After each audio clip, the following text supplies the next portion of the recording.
Assalamu alaikum dear students. My name is Mubashra Manzoor. Welcome to my class where we are going to study computer sciences of grade 12. आज का जो हमारा topic है it is in continuation of our last lecture which was local variables. In today's lecture we are going to discuss global variables, यानी कि जो locality है वो किस तरह से local से global हो जाती है या accessibility range किस तरह से बढ़ जाती है. So students बात करते हैं global variables की.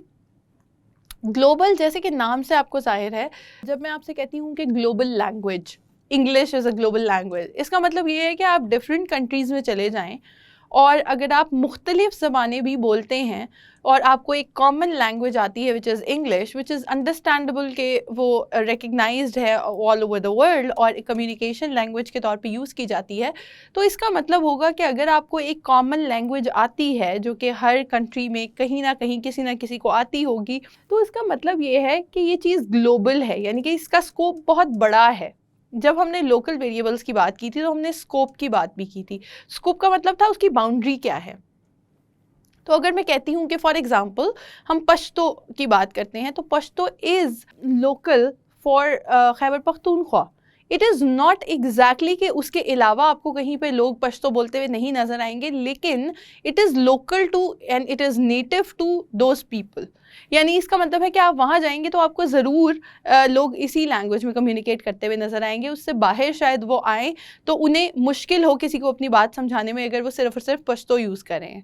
So with in the Pakistan हम क्या करते हैं, एक हमारी लैंग्वेज है, ब्रॉडर लैंग्वेज है विच इज़ उर्दू, कि अगर आप किसी और जगह के या किसी और एरिया के लोगों से भी कम्युनिकेट कर रहे हैं जिनको पंजाबी नहीं आती, जिनको बलोची नहीं आती या जिनको पश्तो नहीं आती, उनको उर्दू आती हो, तो that is the language that is understandable for all the people with in Pakistan.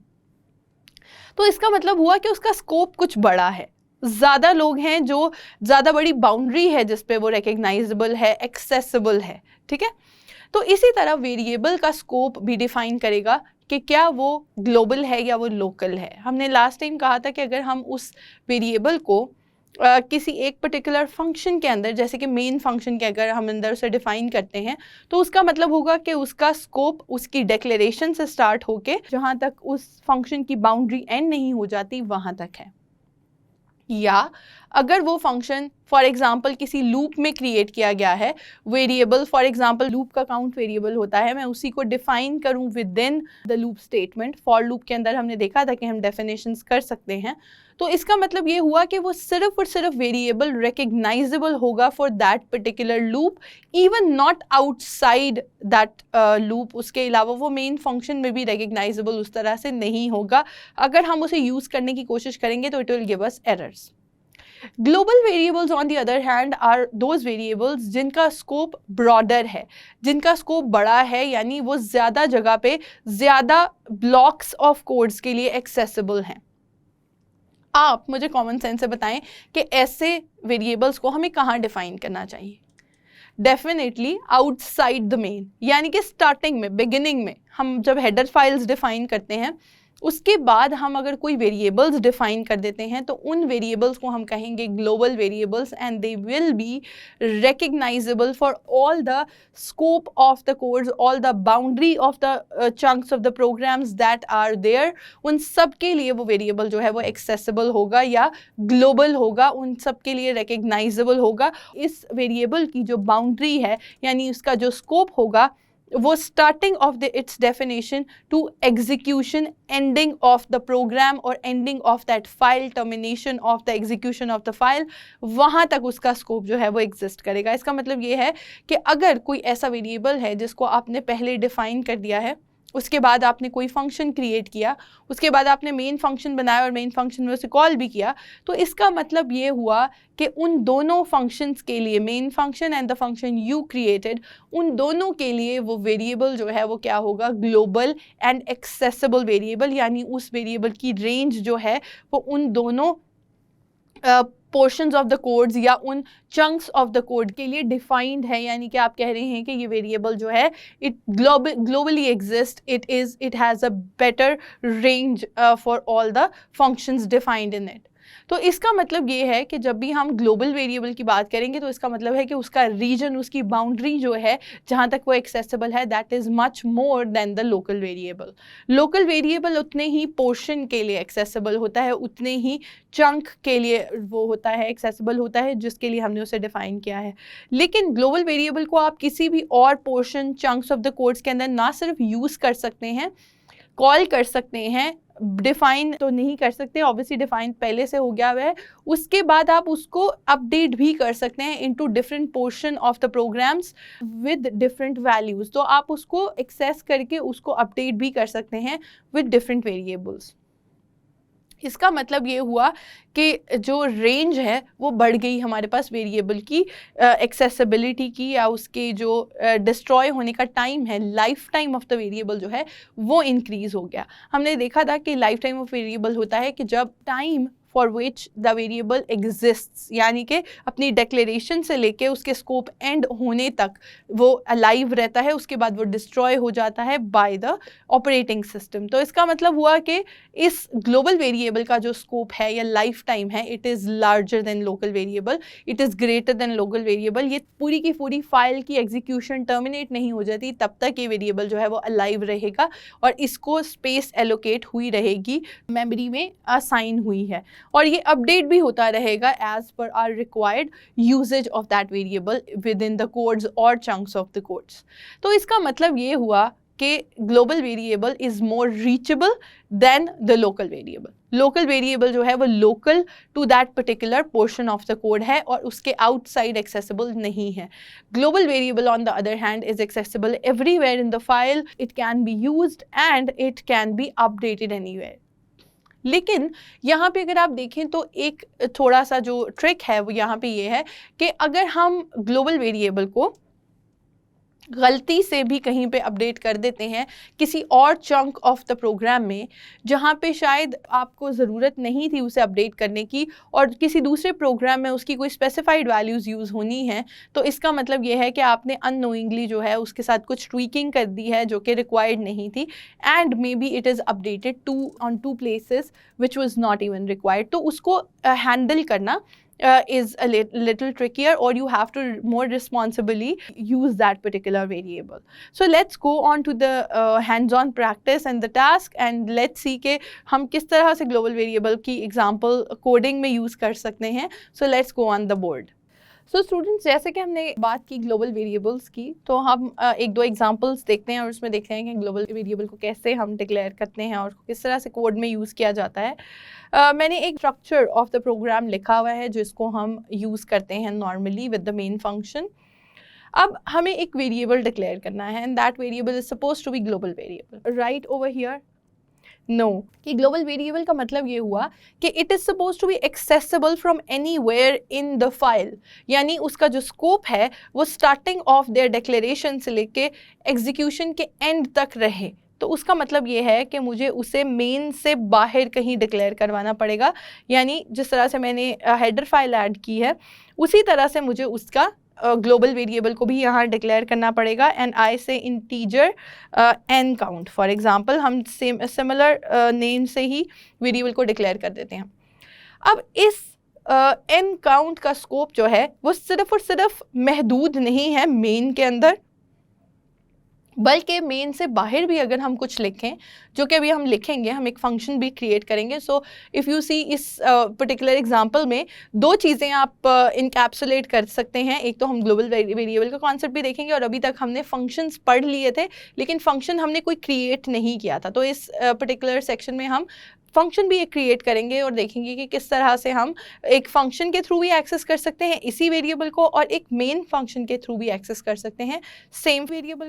So let's write the program now कि हम मेन की बॉडी के अंदर आते हैं और हम कहते हैं कि now we have to for एक और हमने वेरिएबल डिक्लेयर करा दिया है जो इसका नाम है int n, जो कि n जो है is equal to starting from 0 and it is up to 10, n less than equal to 10, और हम क्या करेंगे n को प्लस प्लस करवा देंगे या n को इंक्रीमेंट करवा देंगे। Now n you have to tell me whether n is a global variable or a local variable. Definitely it is a local variable, क्योंकि अगर आप देखें तो उसकी डेफिनेशन ही लूप के अंदर हुई है। लूप का जो पैरेंथेसिस थे उसके अंदर आपने उसको डिक्लेयर किया है। Even the declaration and definition happened inside the loop, it means that it is not even accessible with in main function, यानी कि इसका स्कोप जो है वो मेन भी नहीं है, बल्कि सिर्फ और सिर्फ ये जो बॉडी ऑफ 4 है वही इसका स्कोप है, यानी कि n सिर्फ और सिर्फ फॉर लूप के अंदर ही एक्सेसिबल है, उसके लिए वो लोकल वेरिएबल है। While on the other hand जो n काउंट है वो ग्लोबल वेरिएबल है। अगर मैं उसको फॉर के अंदर भी यूज़ करूँ तब भी वो एक्सेसिबल है, अगर मैं उसे मेन के अंदर यूज़ करूँ तब भी वो एक्सेसिबल है, because for all the chunks of the code that we are going to write, the int n count is actually globally accessible for all of them। ठीक है, तो अब मैं इसे कहती हूँ कि काउंट को जो है काउंटर को प्रिंट एफ करवा दें। प्रिंट एफ हम क्या करवाएंगे कि n काउंट की value n count is equal to %d, और उसके साथ हम कह देते हैं कि ये कहाँ से लेना है, n काउंट से। n काउंट इसका मतलब ये है कि every time the loop will run we are accessing one global variable which was called n count. अब इसके बाद हम क्या कर रहे हैं, हम एक फंक्शन क्रिएट करने की कोशिश करेंगे। एक फंक्शन क्रिएट करेंगे जिसको हम कहेंगे काउंटर फंक्शन। अब should I write that function inside of main और outside of main? Definitely outside of main, लेकिन अगर हम वही फंक्शन को डेफिनेशन करवाना चाहते हैं तो हम इनसाइड ऑफ मेन भी कर सकते हैं।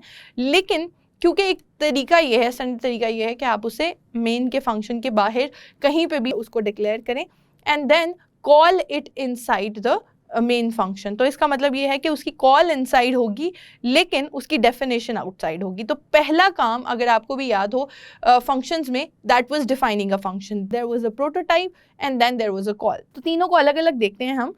इसमें हम क्या कर रहे हैं, सबसे पहले मैंने फंक्शन जब क्रिएट करना था तो I have to declare the returning type of the function. अगर अब आप देखें तो मैं वॉइड मेन के स्कोप से बाहर आ गई हूँ और उसके बाद मैंने डिक्लेयर करना शुरू किया है एक फंक्शन जिसका नाम मैं रखूंगी काउंटर फंक्शन। ठीक है, काउंटर फंक्शन का हेडर जो है वो डिफाइन करता है उसको किस तरह एक्सेस किया जाएगा, या उसका हेडर क्या होगा, उसका नाम क्या होगा, और उसके साथ उसकी डेटा टाइप क्या होगी, रिटर्निंग टाइप क्या होगी। मैंने यहाँ पे कहा कि इसकी रिटर्निंग टाइप वॉइड है। इसका मतलब कि यहाँ पे हमें रिटर्न का एक्सप्रेशन जो है, रिटर्न एंड एक्सप्रेशन डिफाइन करने की ज़रूरत नहीं पड़ेगी, क्योंकि जो रिटर्निंग टाइप है वो ऑलरेडी वॉइड है। अब यहाँ पे मैं कहती हूँ कि I have to write counter, यानी कि मुझे उसका नाम देना है।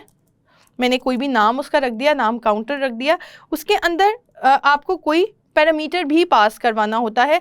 यहाँ पे पैरामीटर पासिंग जो है वो ऑप्शनल है क्योंकि मैंने वॉइड लिखा है। तो या तो मैं उसमें वॉइड लिख सकती हूँ या मैं उसको एम्प्टी छोड़ सकती हूँ। So we are writing void. यहाँ पे हम कह रहे हैं कि इसके अंदर इस फंक्शन ने करना क्या है कि उसने सिर्फ और सिर्फ n काउंट को इंक्रीमेंट करवा देना है।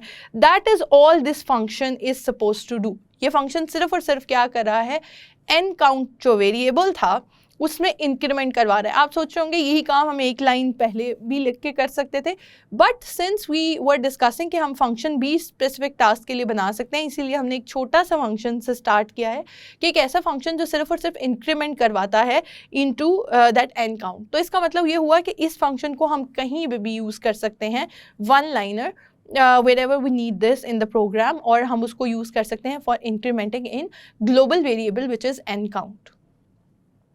तो अगर आप देखें कि मैं इसको यहाँ पे यूज़ करती हूँ, यानी इससे पहले मैं इसे कहती हूँ कि यहाँ पे कॉल ऑफ द फंक्शन हमने करनी है। पहली चीज़ होगी definition of the function. Definition हमने यहाँ पे कर ली है। हमारा जो फंक्शन था उसको हमने हेडर भी असाइन कर दिया, उसकी बॉडी के अंदर हमने चीज़ें भी लिख दी और रिटर्न वैल्यू की ज़रूरत नहीं थी, तो यहाँ पे हमने रिटर्न नहीं लिखा। अदरवाइज अगर मैं इसको इंटीजर डिफाइन करती तो यहाँ पे मुझे रिटर्न 0 भी करना पड़ता। सो इसका मतलब ये हुआ कि मेरे पास फंक्शन भी क्रिएट हो गया which is outside the main. अब जब वो आउटसाइड द मेन है तो इसका मतलब ये हुआ कि I need to give the prototype of that function before main. ये बात भी हमने डिस्कस की थी कि सबसे पहले उसकी डेफिनेशन हो गई, यानी कि जहाँ पे वो फंक्शन डिफाइंड है वो करेगा क्या, ठीक है, वो हमने ऑलरेडी कर लिया। अब हमें प्रोटोटाइप देनी पड़ेगी फॉर द कंपाइलर, ताकि उसको पता हो कि जब उसने कॉल वाली लाइन पे आना है तो where to get the instructions from, where to get the definition of that function from. तो आपको ऑलरेडी पता है कि हम क्या करते हैं प्रोटोटाइप के लिए। Prototype is just like the header, हम कहते हैं void काउंटर, उसके अंदर भी हम void ही लिखेंगे, और सिर्फ हेडर की तरह ही हमने सब कुछ लिखा, लेकिन उसके आगे हमने एक सेमी कॉलन दे दिया, यानी हमने एक सेमी कॉलन ऐड कर दिया, तो ये हमारी हो गई प्रोटोटाइप। अगर मैं इनको बाय डेफिनेशन यहाँ लिख दूँ, मैं इन पे कमेंट कर दूँ, तो that will be more like कि ये जो है ये आपकी क्या है, definition of the function, definition of the function. ये जो है ये है आपकी प्रोटोटाइप ऑफ दैट फंक्शन,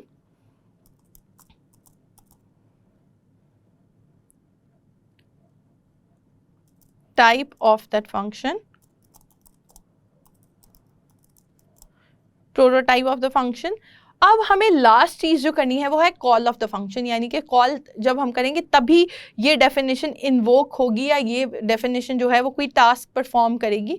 तो हम यहाँ पे आके कहते हैं कि काउंटर जो है उसको कॉल कर लें। जब हम कॉल करने की बात करते हैं तो इसका मतलब है कि उसका नाम, उसके ब्रेसेस, और उसके अंदर अगर कोई आर्ग्यूमेंट पास किए गए हैं तो उसकी वैल्यूज़ दे दें, या उसके लिए जो भी रिक्वायर्ड चीज़ें हैं, पैरामीटर्स हैं, वो दे दें। अदरवाइज अगर कुछ भी नहीं है तो you just call that with the brackets and you call that sign. तो ये आपकी हो गई, इस जगह पे अगर आप देखें तो ये आपकी हो गई कॉल ऑफ द फंक्शन। जो वेरिएबल्स हैं, this is the variable which is global variable, global variable, and this is the variable which is local variable। अगर आप यहाँ पे देखें तो हमारे पास local variable है। अगर आप देखें तो कितना आसान हो गया है कमेंट्स के थ्रू आपको आइडेंटिफाई करना चीज़ों को, या दोबारा अगर मैं ये फाइल ओपन करूंगी और मैं इसको रीड करूंगी, या किसी को ऐसे पर्सन को दूंगी जो कि अभी बिगिनर है, तो उसके लिए अंडरस्टैंडिंग जो है वो आसान हो जाएगी using the comments. Now let's execute the program and see what happens. Compile and run. अब अगर आप देखें तो क्या हुआ है कि आपके पास हर दफ़ा जो काउंट है वो प्रिंट होके आ गया है, पहले 1 2 3 अप टू 11, क्योंकि आपने कहा था कि जो वैल्यू है it is less than equal to 10। So that is why आपके पास जो वैल्यू है वो इंक्रीमेंट होके आ गई है, क्योंकि आपने स्टार्टिंग वैल्यू जो है वो 1 दी थी, 0 नहीं दी थी, इसलिए वैल्यू जो है वो क्या आ रही है, वो आपके पास इंक्रीमेंट होके आती जा रही है। हर वैल्यू जो है वो इंक्रीमेंट होके आती जा रही है आपके पास। अगर मैं यहाँ पे इसके साथ /n का साइन या /tab भी डाल दूँ तो that will be more easy to read. तो अगर इसको अब हम एग्जीक्यूट करें, compile and run, so if you see अब मेरे पास विद द टैब्स कुछ रिस्पॉन्सेज आ गए हैं। काउंट n काउंट जो है वो 1 2 3 4 अप टू कहाँ तक जा रही हैं वैल्यूज़, 11 तक, क्योंकि लास्ट जब 10 वाला रिस्पॉन्स जो है वो एग्जीक्यूट होगा तो उसमें काउंटर हमेशा कॉल हो गया हुआ है, इसका मतलब इंक्रीमेंट हो गया हुआ है, तो आपके पास वैल्यूज़ जो हैं वो अप टू आ रही हैं 11। ठीक है, तो इसका मतलब है कि इस तरह से अगर आप देखें तो ये ग्लोबल और लोकल वेरिएबल का कॉन्सेप्ट जो है ये हमारे पास क्लियर हो गया। ठीक है, अगर मैं यही काम यहाँ पे करूँ कि I am printing value of n, मैं उसको वैल्यू कह देती हूँ and I ask it to take it from n variable. इसका मतलब ये हुआ कि मैं कह रही हूँ कि जब आप फॉर लूप से बाहर आएँ तो n की वैल्यू भी प्रिंट करवा दें। जब n की वैल्यू प्रिंट करवाने के लिए कहेंगे तो it will give me an error, it will say कि n जो है वो अनडिक्लेयर्ड है या ये यूज़ नहीं हो सकता क्योंकि उसकी डेफिनेशन उसके पास नहीं है। Why? Because I am defining this, I am accessing this variable inside the body of main. अगर आप देखें तो बॉडी ऑफ मेन में उसे एक्सेस कर रही हूँ, बॉडी ऑफ फॉर लूप में एक्सेस नहीं कर रही। तो इसका मतलब ये हुआ कि इसकी वजह से ये, क्योंकि ग्लोबल वेरिएबल नहीं था, लोकल था फॉर द लूप फॉर, तो इसका मतलब ये है कि उससे आउटसाइड वो एक्सेस नहीं हो सकता। इसी को अगर मैं अंदर कहीं पे वैल्यू दे दूं तो उसका मतलब ये होगा कि यहाँ पे मैं इसको \n कर देती हूँ, t ही रहने देते हैं हम, एंड लेट्स से कि मैं इसको एग्जीक्यूट करती हूँ, कंपाइल एंड एग्जीक्यूट। तो अब अगर आप देखें तो with the values of n count हमारे पास वैल्यू भी आ रही है, n वैल्यू भी आ रही है और n काउंट भी आ रहा है। अगर आप n वैल्यू देखें तो वो 0 से स्टार्ट होकर 10 तक जा रही है और n काउंट जो है वो 1 से स्टार्ट होकर 11 तक जा रहा है, क्योंकि यहाँ अगर आप देखें तो आपने वैल्यू ही n की 0 से स्टार्ट की थी। तो अगर मैंने इसके अंदर n की वैल्यू प्रिंट करवाई है which is the body of for loop, तो उसके अंदर वो वेरिएबल एक्सेसिबल था because that is local to that particular portion और रीजन ऑफ द कोड।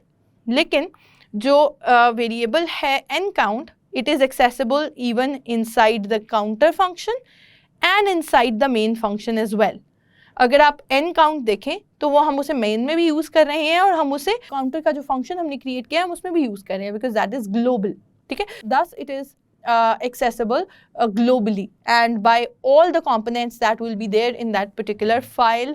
जब तक कि वो फाइल एंड नहीं हो जाती सोर्स फाइल, तब तक वो एग्जीक्यूट किया जा सकता है, उसको एक्सेस किया जा सकता है। So I hope the concept of global and local variable is clear now।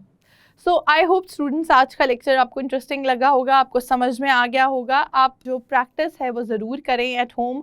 Whenever we discuss the examples, do try them at home even if you think कि आपको समझ आ गई है देखने से भी, but practice is essential. So until next lecture, अल्लाह हाफिज़।